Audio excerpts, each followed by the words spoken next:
दोस्तों नमस्कार, मैं रमू सिंह। मंत्रिमंडल विस्तार सरकार के लिए घातक। शिवराज सरकार जल्द मंत्रिमंडल विस्तार और कुछ फेरबदल करने जा रही है। जाति समीकरणों को देखते हुए मीडिया में भोपाल से लेकर दिल्ली तक जो खबरें प्रकाशित हुई हैं, उससे लगता है मंत्रिमंडल विस्तार और फेरबदल करके सरकार नई मुसीबत मोल ले सकती है। गुजरात चुनाव के बाद मंत्रिमंडल का होगा निर्णय। सीएम शिवराज सहित अभी कुल 31 मंत्री हैं। अब इसे जातीय रंग देने का भरपूर प्रयास शुरू हो चुका है, जो भाजपा के लिए भयंकर नुकसानदायक भी हो सकता है, क्योंकि मंत्रिमंडल का विस्तार और फेरबदल 2023 के चुनाव की तैयारियों के हिसाब से होगा।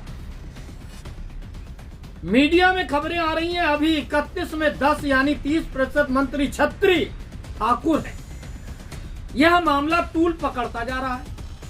ट्विटर पर यह मामला ट्रेंडिंग पर आ गया है, यानी जाति विवाद की स्थितियां पनपने लगी हैं। कमलनाथ की कांग्रेस सरकार में भी 8 छत्री ठाकुर मंत्री बने थे। ऐसे में लोग कहते हैं छत्रियों से राजनीति करते आता है। बाकी कुछ या कई लोग सिर्फ विधायक बनते ही अपने आका बदलने लगते हैं। राजनीति में लंबी पारी खेलने के लिए वफादारी की पारी खेलने के लिए तैयार रहना पड़ता है। ज्योतिरादित्य सिंधिया इसके ताजा उदाहरण हैं। उनके साथ कितने विधायकों मंत्रियों ने इस्तीफे दिए, फिर चुनाव लड़े, कई जीते, कुछ हारे, कई फिर मंत्री बन गए, सिर्फ वफादारी की राजनीतिक पारी खेलने के कारण। तात्कालिक परिस्थितियों और अहंकार लादकर राजनीति करने वाले लोग लंबी पारी कहां खेल पाते हैं।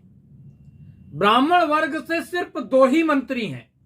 इस बात को लेकर ब्राह्मण काफी मुखरता से विरोध करने पर उतर आए हैं।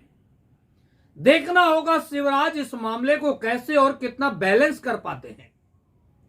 ओबीसी वर्ग से सीएम शिवराज को मिलाकर 8 मंत्री हैं, यानी 25%। 3 एससी और 4 एसटी वर्ग से वर्तमान में मंत्री हैं। मंत्रिमंडल विस्तार में किसी भी छत्री को लिया जाएगा, इसकी संभावना नहीं दिखती, बल्कि छत्री मंत्रियों की संख्या कम की जा सकती है। कुछ छत्री मंत्रियों को मंत्रिमंडल से हटाया जा सकता है। तो क्या ऐसे में आक्रोश के बीज नहीं पनपेंगे? ब्राह्मण मंत्री बढ़ाए जाएंगे, इसकी पूरी संभावनाएं हैं। कटनी से संजय पाठक पहले नंबर पर आ सकते हैं, तो दूसरे नंबर पर सीधी जिले के चुरहट विधायक सारुतेंदु तिवारी का नाम सामने आ सकता है। वैसे रीवा के राजेंद्र शुक्ला को मंत्री बनाना सीएम शिवराज की पहली मजबूरी होना भी कहा जा सकता है, मगर रीवा को विधानसभा अध्यक्ष का पद दे दिए जाने के बाद राजेंद्र शुक्ला के नाम पर विरोध के स्वर उठ सकते हैं। मौजूदा 31 में 6 मंत्रियों को मंत्रिमंडल से हटाए जाने का निर्णय मीडिया खबरों के अनुसार ले लिया गया है। बुंदेलखंड के 2 मंत्री हटाए जाएंगे। मालवा निवाड़ से 1, ग्वालियर संभाग से 1, मध्य भारत से 1 और 1 मंत्री विंध्य से हटाया जाएगा। अब हटने वाले मंत्रियों की क्षेत्र में क्या स्थिति होगी, यह तो वही जाने।